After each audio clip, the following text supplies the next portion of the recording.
दिगंबरा दिगंबरा श्रीपाद वल्लभ दिगंबरा।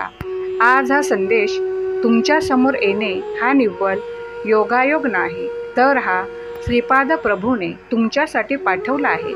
श्रीपाद प्रभूंवरती विश्वास असेल तर आत्ताच आपल्या व्हिडिओला लाईक करा आणि कमेंटमध्ये श्रीपाद प्रभूंचा जयघोष करायला विसरू नका। तुमच्यासाठी नशिबाचे द्वार उघडले जातील। श्रीपाद प्रभू म्हणतात, आयुष्यात कोणतीही समस्या असो, देवाचे नामस्मरण करत राहा।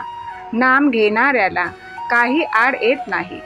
आपण असे पाहू की नामात प्रेम येण्याकरता एक एक सत्कर्म करत राहणे सुलभ, की ते नामच विचाराने सर्व संतांनी कलवलाने सांगितले आहे। म्हणून तर बळजबरीने घेत राहणे हे सुलभ। समजा एक यंत्र आहे, त्यात पुष्कळ चक्र आहेत आणि ते यंत्र चालू करण्याचा हेतू धरला आहे।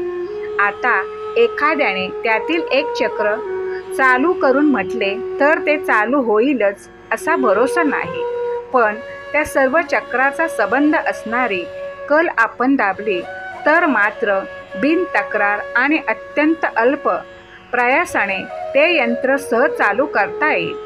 त्याप्रमाणे नाम ही कल जर धरली तर सत्कर्मरूपी सर्व चक्र फिरू लागून आपले काम निश्चितपणे आणि सुलभपणे होईल।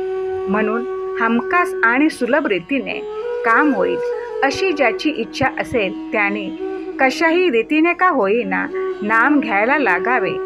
नाम घ्यायचे एखाद्याने पक्के ठरवले तर काही आड येत नाही।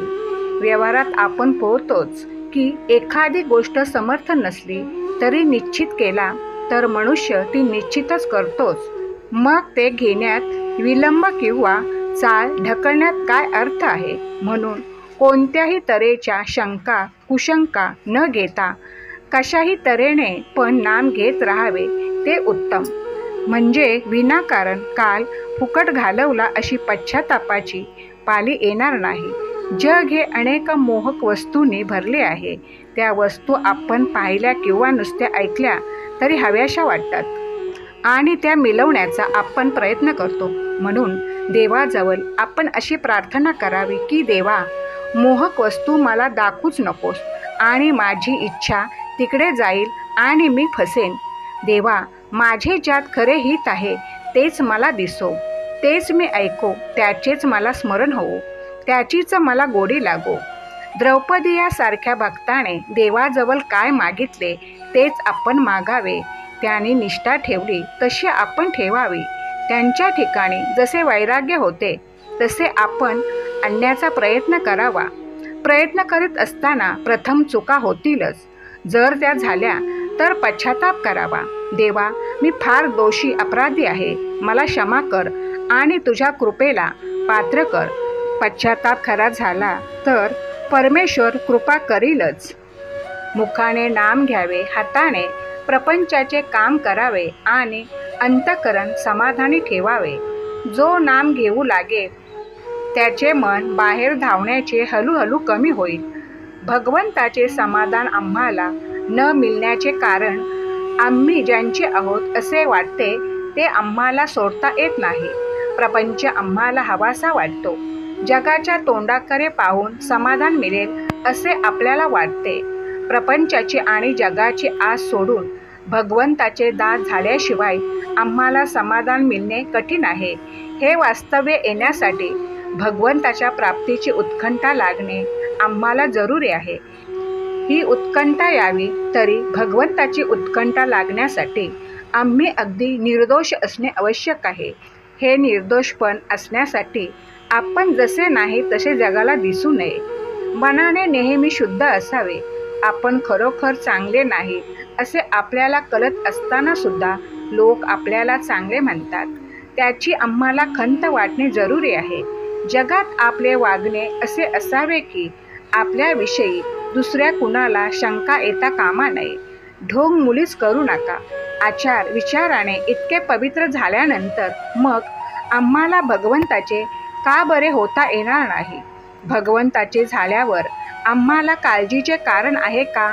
आपण सर्वजण भगवंताचे आहोत असे म्हणतो आणि काळजी करतो, हे किती विपरीत आहे। ही प्रपंचाची काळजी नाहीशी होण्यासाठी प्रपंचाचे सर्व वैभव धनदौलत ही आपली कर्तबगारी नसून ती फक्त परमेश्वराच्या इच्छेने आली आहे असे म्हटले पाहिजे. माझा प्रपंच तुझ्या इच्छेने चालला आहे, तू ठेवशील त्यात मी समाधानी राहील अशी आमची वृत्ती बनायला पाहिजे. यासाठी मोठे वैराग्य पाहिजे. त्या वैराग्याच्या भानगडीत तुम्ही पडू नका. भगवंत ठेवील त्या समाधानी राहणे यासारखे दुसरे वैराग्य कोणतेही नाही. ज्याच्यामध्ये भगवंताचा विसर पडेल त्याच्यामध्ये तुम्ही वैराग्य करा. ज्याच्यावर भगवंताची आठवण राहील तो विवेक समजून आचरणात आणा. प्रपंच उत्तम करा, पण त्याच्या अधीन होऊ नका. अधीन होणे हे पाप आहे, प्रपंच करणे हे पाप नाही. शक्य तितके धर्माचे पालन करा. नीती प्राणाप्रमाणे सांभाळा आणि प्राण गेला तरी नामाची धुकधुकी राहू द्या. ते नाम तुम्ही सांभाळा. या 3 गोष्टी तुम्ही सांभाळा. नामाकरिता नाम घ्या. नाम घेऊन काही मागू नका. परमेश्वर कल्याण केल्याशिवाय राहणार नाही. हा संदेश शेवटपर्यंत ऐकल्याबद्दल तुम्हाला खूप खूप धन्यवाद.